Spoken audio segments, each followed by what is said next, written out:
December 1 నుంచి parliament శీతాకాల సమావేశాలు మొదలవుతున్న నేపథ్యంలో ఉభయ సభల్లో లేవనెత్తాల్సిన అంశాలు, రాష్ట్ర సమస్యలపైన సీఎం చంద్రబాబు ఎంపీలకు దిశానిర్దేశం చేశారు.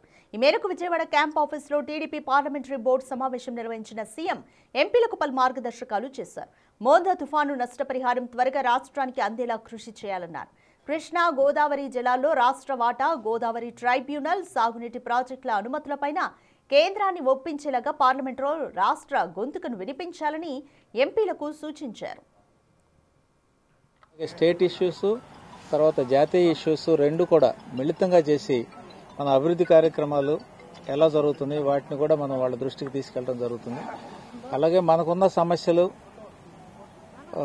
రైతుల సమస్యలు కానీ, అప్పుడు ఈ మధ్య చూస్తున్న అరటి పంట సమస్య కానీ, మ్యాంగో సమస్య కానీ, వీటిని కూడా మనం పార్లమెంట్లో లేవనెత్తడానికి ఆయనకు దిశానిర్దేశం చేయడం జరిగింది.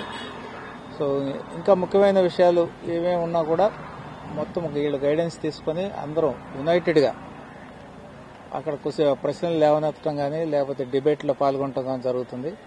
ఏదైనా ఆంధ్ర రాష్ట్రానికి సంబంధించి అభివృద్ధికి సంబంధించి ఏ ఇష్యూ వచ్చినా సరే దాన్ని పార్లమెంట్లో చేసి దాని గురించి మనం ఫండ్స్ తీసుకురావడానికి ప్రయత్నం చేస్తాం.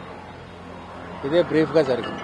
డిసెంబర్ 1వ తారీఖు నుంచి జరగబోయే శీతాకాల పార్లమెంటు సమావేశంలో ఎలా ఉంటుంది, జాతీయ స్థాయిలో ఏ ఇష్యూస్ రైజ్ అవుతాయి, మనము పోయి మన రాష్ట్ర విషయాలు ఏమి లేవనెత్తాలి, ఏం బిల్స్ ప్రవేశపెట్టబోతున్నారు, దాంట్లో మనం ఏం స్టాండ్ తీసుకోవాలి అనేది దిశానిర్దేశం ఇవ్వడానికి ఈరోజు ఇప్పుడు మీటింగ్ పెట్టారు. ఆంధ్రప్రదేశ్ రాష్ట్ర ప్రియతమ ముఖ్యమంత్రి వారు శ్రీ నారా చంద్రబాబు నాయుడు గారు అందరు ఎంపీలతోనే కూర్చుని మాట్లాడి ప్రతి ఇష్యూస్ మీద 1 by 1 టాపిక్స్ మీద కులంకుషంగా మాట్లాడి బ్రెయిన్ స్టార్మింగ్ చేసి క్లారిటీతోని ఎలాగ ముందుకు పోవాలో సమావేశానికి ఈ 15 రోజుల సెషన్స్లో ఏదైతే ఉందో ఏ రోజు ఏం డిస్కషన్ రావచ్చు, ఎవరు ఏమి డిబేట్స్ ఎట్లా పార్టిసిపేట్ చేసేటప్పుడు ఎటువంటి స్టాండ్ తీసుకోవాలి, ఆంధ్రప్రదేశ్ రాష్ట్ర ప్రజల కోసం ఎటువంటి ఇష్యూస్ని మనం ప్రజెంట్ చేయాలనేది చాలా దీర్ఘంగా మాట్లాడటం జరిగింది.